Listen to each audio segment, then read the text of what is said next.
virtuous man. Once in the past, when I was a bodhisattva, I and 500 merchants wished to go to Lion State to trade our vehicles, pack horses, camels, cattle, and so on, for their treasures. We prepared the goods and set out, passed along villages, encampments, cities, states, and hamlets, and then we arrived at a shore and intended to embark. Having gotten on a cruising ship, I asked the ship owner, "Could you observe the direction of the wind? From which direction did it come? Which direction is it going to? Is it blowing toward Treasure Continent, Jva State, or Raksa Country?" The ship owner then observed the direction of the wind and said, "Now, by this wind we can get to Lion State." Thereupon we went by the wind toward Lion State. In that state there were 500 Raksa women who suddenly created a violent windstorm. The windstorm created violent waves and destroyed the ship and made those merchants fall into the water. By floating and swimming, the merchants finally reached the shore and went on to the land. Having seen those merchants, the 500 Raksa women shook their bodies severally and made horrible sounds. They transformed into girls and came to where the merchants were and gave some clothes to the merchants. The merchants then wore those clothes, twisted their wet clothes, and exposed them to the sun to make them dry, and left that place, went to a kampaka tree, and rested under it. When resting, they said to each other, "Now what can we do? We are at the end of our wits," and then became silent. At that time, the Raksa women came in front of the merchants again, saying, "We have no husband. Could you be our husbands? In our places we have drinks, foods, clothes, reserves, gardens, and bath pools." Then each of those Raksa women brought one merchant to her home. Among the Raksa women, there was a woman called Tigalam, who was the great master.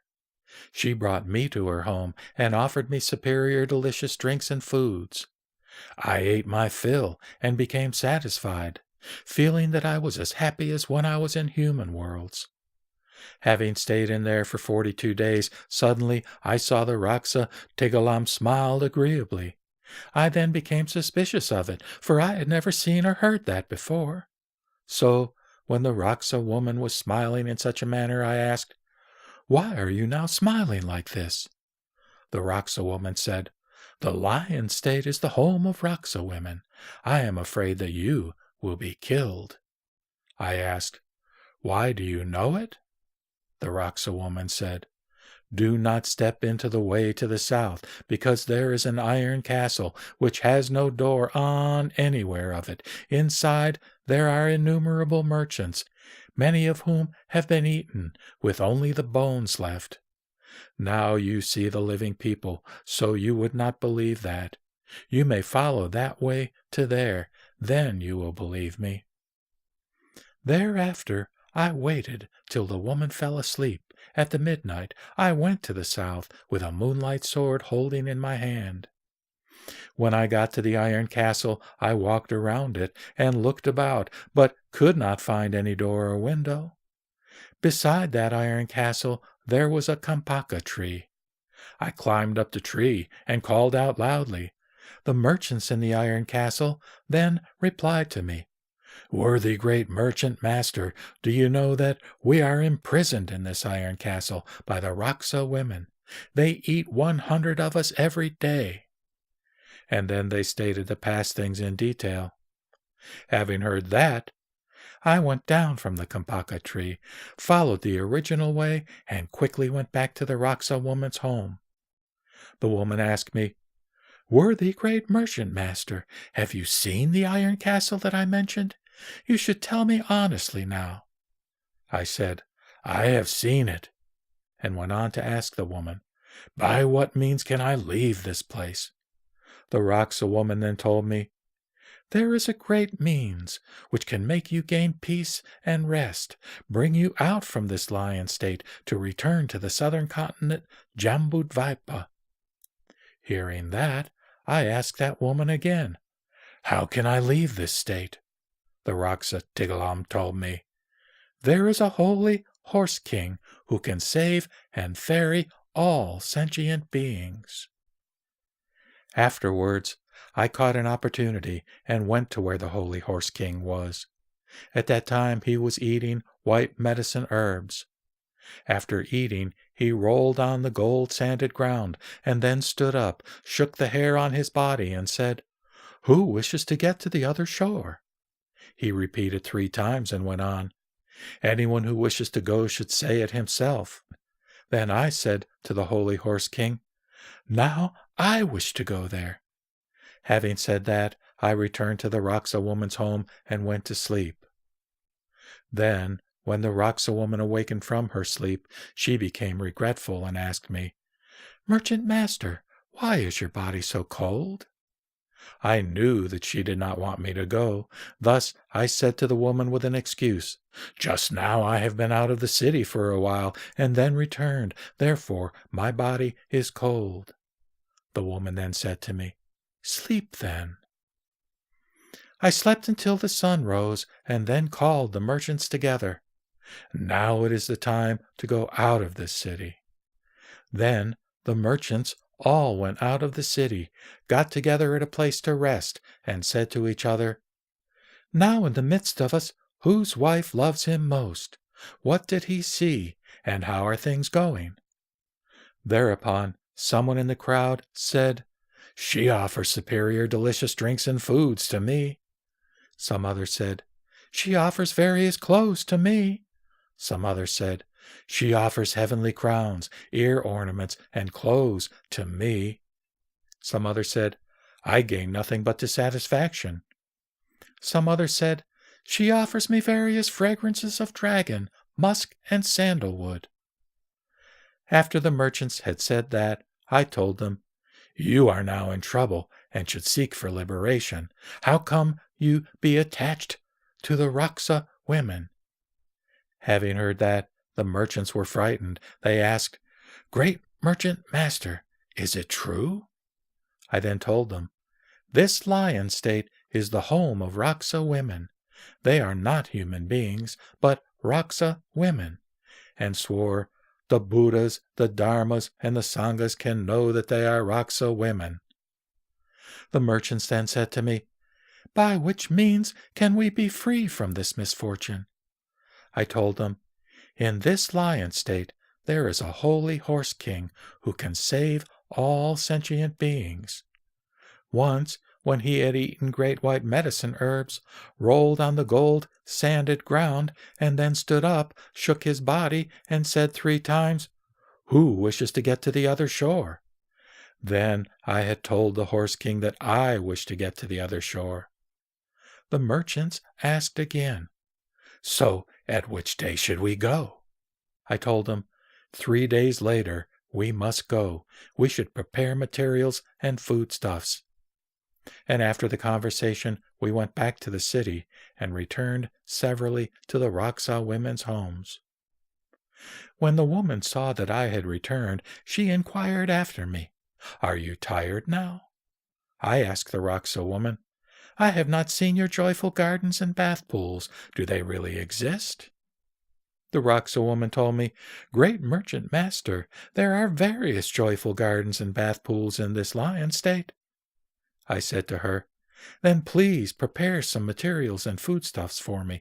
I wish to go on a tour of those various gardens, pools, and swamp, and view the famous flowers, and then I will come back home with various flowers."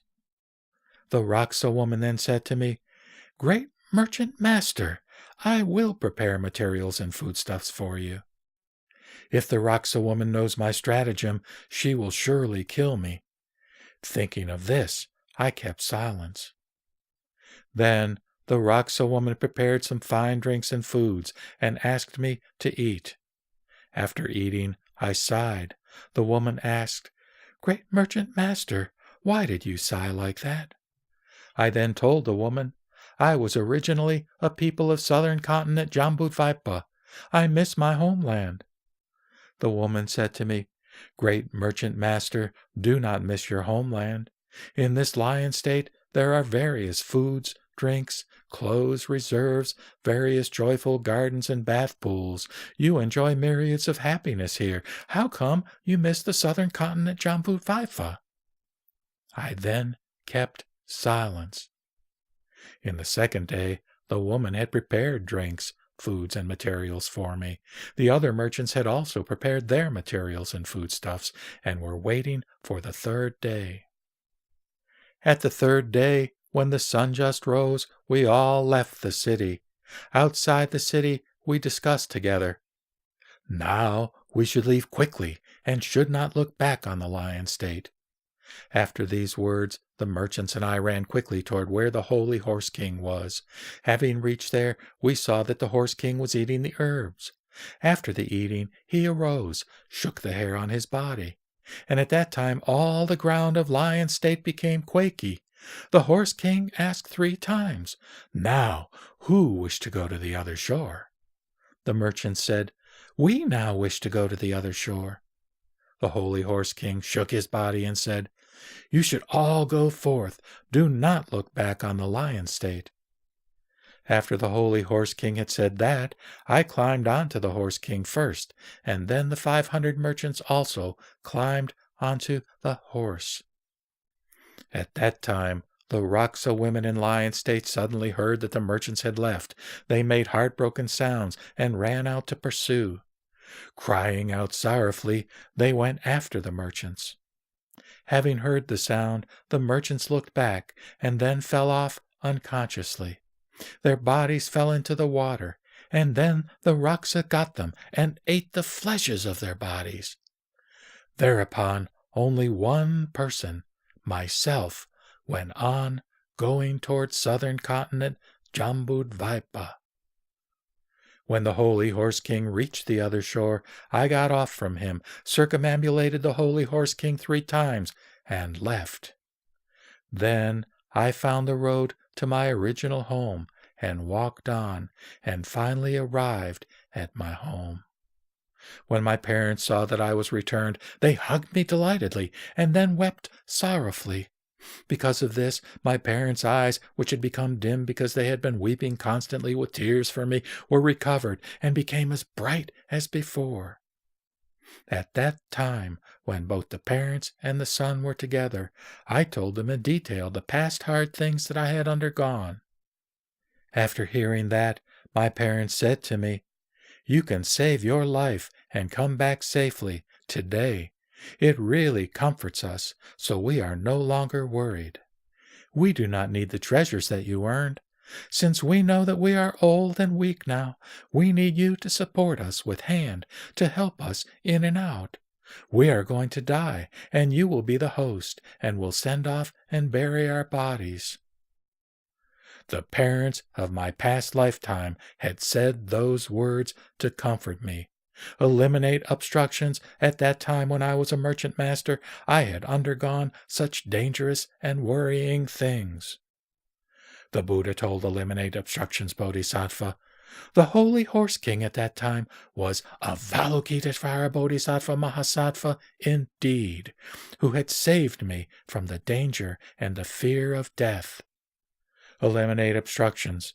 Now I cannot speak in detail about the merits and virtues of Avalokitesvara Bodhisattva Mahasattva, so I just speak briefly about the merits and virtues of the hair pores on the body of Avalokitesvara.